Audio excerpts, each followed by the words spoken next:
Have you ever wondered what it would be like to fall asleep and wake up in a completely different world? Not just a few hours later, but centuries later. Today, we're diving into a story that feels like it's straight out of science fiction. But it's an ancient legend that has captivated people for thousands of years. This is the incredible story of the 7 sleepers of Ephesus. Our story begins in the 3rd century AD, in the bustling Roman city of Ephesus, located in modern-day Turkey. The Roman Empire was vast and powerful, but it was also a time of great turmoil for one particular group, the Christians. The emperor at the time, Decius, had launched a fierce persecution, demanding that everyone make sacrifices to the Roman gods. For Christians, this was an impossible command, a betrayal of their faith. In the heart of Ephesus lived 7 young men. Their names vary depending on the telling of the story, but they are often known as Malchus Martinian, Dionysius, John Serapion, and Constantine. These weren't just ordinary citizens. They were noble, well-respected youths, some even serving in the emperor's own court. But their loyalty was to a higher power. They refused to renounce their faith and worship the Roman idols. When Emperor Decius arrived in Ephesus to enforce his edict, he was furious to learn of their defiance. He summoned the 7 young men. Standing before the mighty emperor, they held their ground. They professed their faith openly, knowing full well the penalty was death. Decius, perhaps seeing their youth or hoping to make an example of them, gave them a short period of time to reconsider. He then left the city for a brief journey, expecting them to fall in line upon his return. Seizing this small window of opportunity, the 7 men knew they had to act. They didn't want to abandon their faith, but they didn't want to die either. So they decided to give away all their worldly possessions to the poor, keeping only a few silver coins. Then, under the cover of secrecy, they fled the city and sought refuge in a cave on the nearby Mount Selim. Life in the cave was simple and devout. They spent their days in prayer, preparing for what they believed was their inevitable fate. One of the men, Malchus, would disguise himself as a beggar and sneak into Ephesus to buy food and gather news. Each time he returned, the news was grim. The emperor's search for them was intensifying. One day Malchus returned with a final, chilling report. Emperor Decius was back in Ephesus and had ordered their arrest.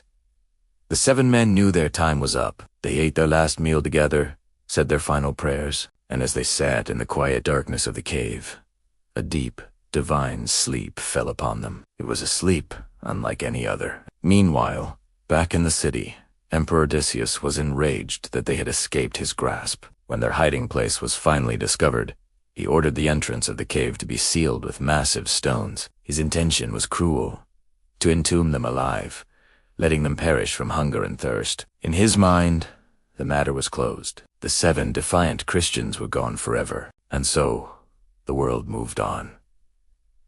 Decius's reign ended. Emperors came and went. The Roman Empire itself underwent a dramatic transformation. The persecution of Christians eventually ceased, and in a stunning turn of events, Christianity became the official religion of the empire under Emperor Theodosius II.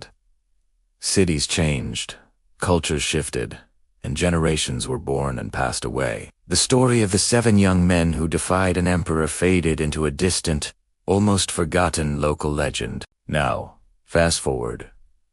Nearly 2 centuries have passed. The year is approximately 447 AD. The world is a vastly different place. In Ephesus, a landowner named Adolius decided he wanted to build a stable or a sheepfold.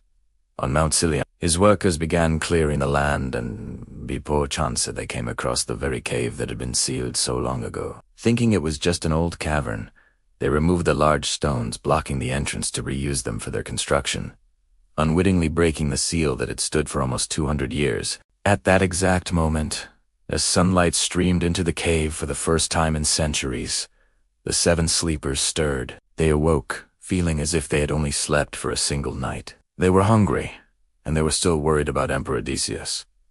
They had no idea that nearly 200 years had passed. They decided to send Malchus, as they always did, into Ephesus to buy food. They gave him the old silver coins they had saved.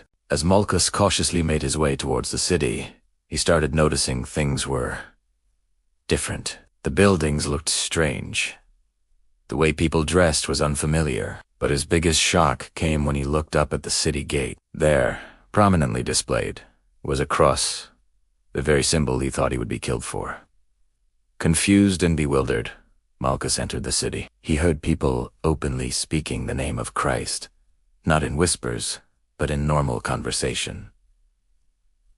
It was surreal. He made his way to a baker's shop to buy bread. When he offered his payment, the baker stared at the coins in his hand. They were ancient, bearing the image of the long-dead Emperor Decius. The baker accused Malchus of finding a hidden treasure. A crowd quickly gathered, all equally amazed by the old coins. They couldn't understand where he had gotten them. Malchus, in his own confusion, tried to explain that he was just a local,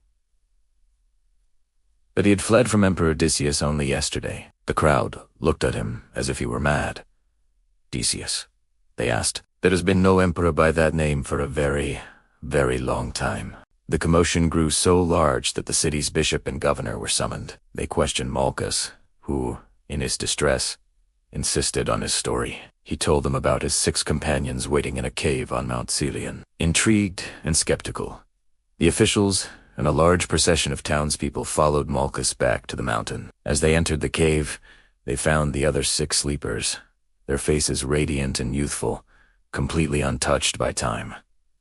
The story suddenly clicked into place. The bishop, upon seeing them, understood that he was witnessing a miracle. This wasn't a hoax. It was a powerful testament to the Christian belief in the resurrection of the body, a doctrine that was, at that very time, being debated and questioned by some factions within the church. The sleepers told their story to the astonished crowd, explaining how God had preserved them in a long sleep to serve as a sign for a future generation. The news spread like wildfire, reaching even the Emperor Theodosius II himself. The emperor traveled to Ephesus to meet the 7 men. He spoke with them, humbled and awestruck by the miracle he was witnessing. Having fulfilled their divine purpose, the 7 sleepers, in front of the emperor and the gathered crowd, laid down one last time. They peacefully passed away, their long and incredible journey finally at its end. The emperor ordered that magnificent tombs, decorated with gold and jewels, be built to honor them, and the cave became a holy site,